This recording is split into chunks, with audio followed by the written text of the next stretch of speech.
तो फर्स्ट देखिए, केंद्रीय सामाजिक न्याय मंत्री और अधिकारिता डॉक्टर वीरेंद्र कुमार ने पीएम दक्ष नामक एक पोर्टल लॉन्च किया है। अच्छा, ये पोर्टल है, साथ में मोबाइल एप्लीकेशन भी है। क्या है? पोर्टल है और साथ में मोबाइल एप्लीकेशन है। ये लॉन्च किया है। तो यहाँ पर आप मुझे बताइए, यानी पीएम दक्ष का फुल फॉर्म क्या है? तो प्रधानमंत्री दक्षता और कुशलता संपन्न हितग्राही एक योजना है। आप इसको ऐसा समझिए, ये क्या है? एक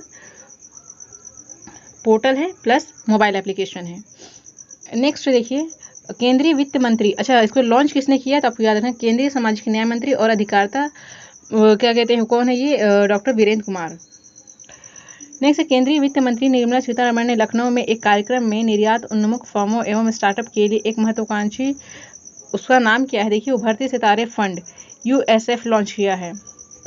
यूएसएफ किस लिए लॉन्च किया है? तो एक्सपोर्ट के लिए, मतलब जो स्टार्टअप कंपनियां हैं वो अगर एक्सपोर्ट से रिलेटेड कुछ काम करना चाहते हैं तो उनके लिए उभरती सितारे फंड यूएसएफ लॉन्च किया गया है। तो इस एक्सपोर्ट के लिए मतलब कि कहना चाहिए कि लोन कौन प्रोवाइड करेगा, तो यानी फंड कौन प्रोवाइड करेगा? तो एक्सिम बैंक और सिडबी।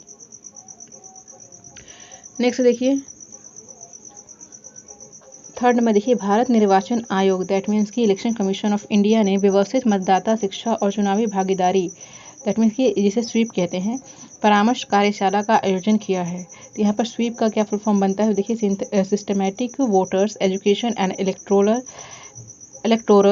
पार्टिसिपेशन। तो ये क्या है? स्वीप का फुल फॉर्म है, systematic voters education and electoral participation. ये क्या है? वर्कशॉप है, कंसल्टेशन वर्कशॉप है। तो किसके द्वारा इसे लॉन्च किया गया है? तो भारत निर्वाचन आयोग, इलेक्शन कमीशन ऑफ इंडिया द्वारा। नेक्स्ट देखिए, सामाजिक न्याय और अधिकारिता मंत्रालय ने जिसे क्या है? तपस, उत्पादकता और सेवाओं को बढ़ाने के लिए प्रशिक्षण नामक एक ऑनलाइन पोर्टल लॉन्च किया है। तो यहाँ पर तपस का क्या फुल फॉर्म है? देखिए, तो training for augmenting productivity and service, training for augmenting productivity and service. तो किसके द्वारा लॉन्च किया गया? तो सामाजिक न्याय and social justice and empowerment ministry द्वारा क्या है? इसे क्या कहते हैं? लॉन्च किया गया है। तपस नामक क्या है? एक ऑनलाइन पोर्टल है। नेक्स्ट, फेसबुक इंडिया ने ऑनलाइन लैंडिंग प्लेटफॉर्म, इस प्लेटफॉर्म का नाम क्या है? ये नाम याद रखिएगा, इंडिफी के साथ साझेदारी में भारत में क्या है? Small business loan initiative launch किया है। तो फेसबुक इंडिया ने किसके साथ मिलकर? इंडिफी के साथ मिलकर क्या लॉन्च किया है? Small business loan initiative. Next देखिए, the government of India and Maldives inked the contract for the mega greater Male connectivity project. जो भारत सरकार है और मालदीव ने mega greater Male connectivity project के लिए क्या है? अनुबंध, डेट मीन्स एमओयू कहते हैं ना, वो हस्ताक्षर किया है। तो यहाँ पर देखिए, ग्रेटर में क्या है? Mail connectivity project. तो जीएमसीपी का अगर पूछा जाए कि फुल फॉर्म क्या है, तो greater Male connectivity project. Next, Deepak Das ने 1 अगस्त 2021 को लेखा महानियंत्रक, जिसे कंट्रोलर जनरल ऑफ अकाउंट कहते हैं, के रूप में पदभार ग्रहण किया है। तो अगर पूछा जाए कि CGA 1 अगस्त को किसने ये क्या कहते हैं शपथ ली है? तो दीपक दास ने। नेक्स्ट है, मिनी आईपे ने took charge as a managing director of life insurance corporation of India. तो LIC के लिए जो MD का जो पोस्ट है वो किसने लिया है? तो मिनी आईपे ने लिया है। नेक्स्ट देखिए, the Indian government approve the appointment of doctor Drishti Banerjee as a director of the zoological survey of India. तो भारत सरकार ने भारतीय प्राणी सर्वेक्षण के निदेशक के रूप में किसे कहना चाहिए कि नियुक्ति की मंजूरी दे दी है? तो दृष्टि बनर्जी को।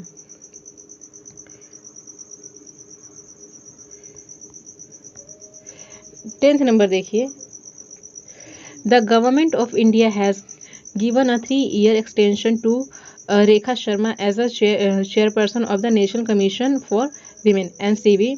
नेशनल कमीशन फॉर वीमेन के लिए किसे चुना गया है? तो अध्यक्ष के रूप में तो रेखा शर्मा को, रेखा शर्मा। कितने साल के लिए? For 3 years। नेक्स्ट देखिए, public awareness campaign, RBI has roped in the Olympic gold medallist Neeraj Chopra. तो जो आपको पता होगा कि जो बैंकिंग, डिजिटल बैंकिंग से रिलेटेड जो भी फ्रॉड होते हैं उनको अवेयरनेस फैलाने के लिए एक कैंपेन चला है, पब्लिक अवेयरनेस कैंपेन। तो इसके लिए आरबीआई ने किसको अपना ब्रांड एम्बेसडर कहना चाहिए कि एज अ नियुक्त किया है, तो नीरज चोपड़ा, जो जिन्होंने ओलंपिक में क्या जीता है, gold medal for India.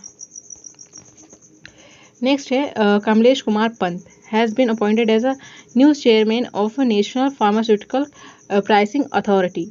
NPPA के लिए जो क्या कहते हैं, जो चेयरमैन नियुक्त किए गए हैं कौन है, कमलेश कुमार पंत। नेक्स्ट है Priyanka Chopra Jonas was announce as the chairperson of Jio MAMI film festival. जो प्रियंका चोपड़ा हैं उनको क्या है, जियो मामी फिल्म फेस्टिवल की क्या चेयरपर्सन घोषित किया गया है। तो यहाँ पर आप मामी का फुल फॉर्म याद रखिएगा, Mumbai academy of moving image. क्या फुल फॉर्म है, Mumbai academy of moving image. तो एक ही से चुना गया इस बार, तो प्रियंका चोपड़ा को चुना गया है। अच्छा, इन्होंने किसको डिफीट किया, मतलब कि ये किसकी प्लेस पे आई हैं, तो दीपिका पादुकोण। दीपिका पादुकोण की जगह पे अब किसको चुना गया है, तो प्रियंका चोपड़ा को। देखिए, Mirabai Chanu as the brand ambassador for the Amway and its Nutrilite range of product. तो जो भी एमवे की जितनी भी प्रोडक्ट है उसके लिए उन्होंने ब्रांड एम्बेसडर किसको चुना है, तो मेरा भाई चानू को चुना है। नेक्स्ट देखिए, Adidas has dropped in the Tokyo Olympic silver medallist Mirabai Chanu as the face of its stay in play campaign. तो एडिडास एक कंपनी है, उसने अपना एक कैंपेन चलाया जिसका नाम है स्टे इन प्ले। तो उसके लिए उन्होंने जिस सेलिब्रिटी को चुना है कौन है वो, तो टोक्यो ओलंपिक सिल्वर मेडलिस्ट है कौन, मीरा बाई चानू को चुना है। Next, Tamil Nadu governor Banwari Lal Purohit has been given the additional charge of Punjab and the union territory of Chandigarh. तो बनवारी लाल पुरोहित हैं कहाँ के गवर्नर, तमिलनाडु के। उन्हें एडिशनल चार्ज दिया गया है किसका, तो पंजाब का प्लस यूनियन टेरिटरी चंडीगढ़ का। तो वहाँ के भी अब क्या है, ये गवर्नर है। तो आपको याद रखना है कि पंजाब के प्लस कहना चाहिए चंडीगढ़ की गवर्नर कौन है, तो बनवारी लाल पुरोहित हैं।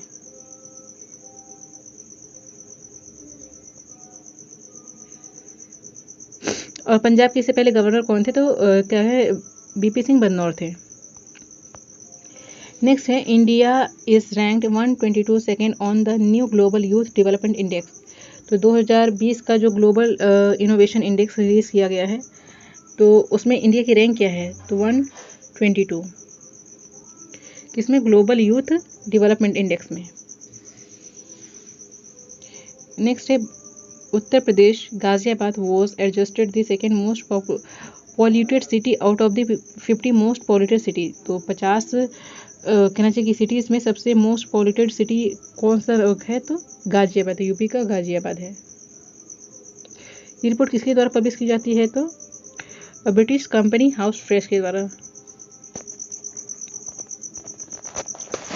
नेक्स्ट देखिए, India has ranked second in term of crypto adoption world wide behind the Vietnam. तो वियतनाम के बाद क्या कहते हैं, क्रिप्टो करेंसी जो भी है उसको एडप्ट करने वाली जो भारत है दूसरे नंबर पे है। किसके बाद, वियतनाम के बाद भारत दूसरे स्थान पर है। नेक्स्ट है, PV Sindhu defeated China's He Bingjiao to win the bronze medal in the women singles event at the Tokyo Olympic. तो जो पीवी सिंधु है उन्होंने ब्रॉन्ज मेडल जीता है, टोक्यो ओलंपिक में क्या जीता है, ब्रॉन्ज मेडल जीता है। तो किसको हराया है, तो विजिंग याओ, ऑब्वियसली बात चाइनीज नेम है, देख लीजिएगा। नेक्स्ट है, Elaine Thompson Herah led a Jamaican sweep in the women 100 metre race at the Tokyo summer games capturing gold in the Olympic record time. अच्छा, उन्होंने कितने सेकेंड में ये रेस कवर करी है, क्या 100 मीटर की रेस, 10.61 सेकेंड्स में। नेक्स्ट है, इंडियन बॉक्सर लेविना बोर्गिना, उन्हें कौन सा मेडल मिला है, तो ब्रॉन्ज मेडल मिला है बॉक्सिंग में। नेक्स्ट है, इंडियन मैन हॉकी टीम। तो अपने इंडिया की जो हॉकी टीम है इस बार उसने भी ओलंपिक में अपनी जगह बनाई है। तो कौन सा मेडल जीता है, तो ब्रॉन्ज मेडल जीता है। Indian wrestler Ravi Kumar Dahiya bag the silver medal after losing in the final of men's 57 kg freestyle category. तो जो रवि कुमार दहिया हैं उन्होंने ओलंपिक में कौन सा मेडल जीता है? तो सिल्वर मेडल जीता है। किस कैटेगरी में? तो 57 कैटेगरी में। इंडियन रेसलर बजरंग पुनिया उन्होंने कौन सा मेडल जीता है? तो ब्रॉन्ज मेडल जीता है। Next, Neeraj Chopra has won a gold medal for India in the javelin throw event at Tokyo Olympic. तो जो भारत के लिए पहला और एक सिंगल गोल्ड लेकर कौन आया है? तो Neeraj Punia javelin throw player है। अच्छा, तो टोटल कितने मेडल जीता है भारत ने? तो आपको याद रखना है 7 मेडल, जिसमें कि 1 है गोल्ड, 2 है सिल्वर एंड 4 है ब्रॉन्ज। ठीक, तो पूरे टोटल 7 मेडल जीते हैं इंडिया ने। 26 नंबर है पुणे स्थित वैक्सीन निर्माता सीरम इंस्टीट्यूट कंपनी। ठीक है, तो उसके जो अध्यक्ष है कौन? Cyrus Poonawalla, doctor Cyrus Poonawalla, chairman of the Pune based vaccine maker serum institute of India. उनको किस अवार्ड से नवाजा गया है? आपको ये बताना है। तो देखिए, लोकमान्य तिलक नेशनल अवार्ड से नवाजा गया है। नेक्स्ट, मुस्लिम वीमेंस राइट्स डे, ये कब सेलिब्रेट किया जाता है? तो 1 अगस्त को। Next, international day of the world indigenous people, ये कब सेलिब्रेट किया जाता है? तो 9 अगस्त को। और इसकी थीम क्या है? देखिए, तो लिविंग नो वन बिहाइंड, यानी किसी को भी पीछे नहीं छोड़ना है। Indigenous people and the call for a new social क्या कॉन्ट्रैक्ट, दैट मीन्स कि लोगों और एक नए सामाजिक अनुबंध का आह्वान करना। नेक्स्ट है वर्ल्ड लायन डे, ये कब सेलिब्रेट किया जाता है? 1 अगस्त को। नेक्स्ट है वर्ल्ड बायोफ्यूल डे, ये 10 अगस्त को सेलिब्रेट किया जाता है। वर्ल्ड एलिफेंट डे, ये 12 अगस्त को सेलिब्रेट किया जाता है। और इंटरनेशनल यूथ डे, अपने यहाँ नेशनल यूथ डे 12 जनवरी को सेलिब्रेट किया जाता है, लेकिन इंटरनेशनल यूथ डे 12 अगस्त को सेलिब्रेट किया जाता है। और इस बार इसकी थीम क्या थी? तो देखिए, transforming food system, youth innovation for human and planetary health, that means कि खाद्य प्रणालियों को बदलना प्लस युवा मानव और ग्रह स्वास्थ्य के लिए नवाचार। 33 नंबर देखिए, इंटरनेशनल लेफ्ट हैंडर डे, ये कब सेलिब्रेट किया जाता है? अच्छा देखिए, इस डेट पे दो चीज़ें सेलिब्रेट की जाती है, international left hander day plus world organ donation day. 13 अगस्त को सेलिब्रेट किया जाता है ये दोनों days. World senior citizen day, ये 21 अगस्त को सेलिब्रेट किया जाता है। नेक्स्ट है वर्ल्ड मॉस्किटो डे, ये 20 अगस्त को सेलिब्रेट किया जाता है। नेक्स्ट इसकी थीम क्या है? देखिए, तो थीम है reaching the zero malaria target, ये वर्ल्ड मॉस्किटो डे की क्या है? थीम है। नेक्स्ट है वर्ल्ड ह्यूमैनिटेरियन डे, WHD, ये कब सेलिब्रेट किया जाता है? 19 अगस्त को सेलिब्रेट किया जाता है। इस बार इसकी थीम क्या है? तो the human race, a global challenge for climate action in solidarity with people who need it the most. खैर इतना बड़ा आएगा नहीं, लेकिन आपको ये याद रखना है, मेन द ह्यूमन रेस, ये याद रखना है। क्या है? वर्ल्ड ह्यूमैनिटेरियन डे की जो थीम है।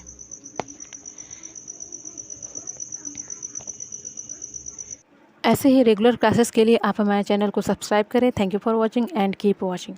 Thank you.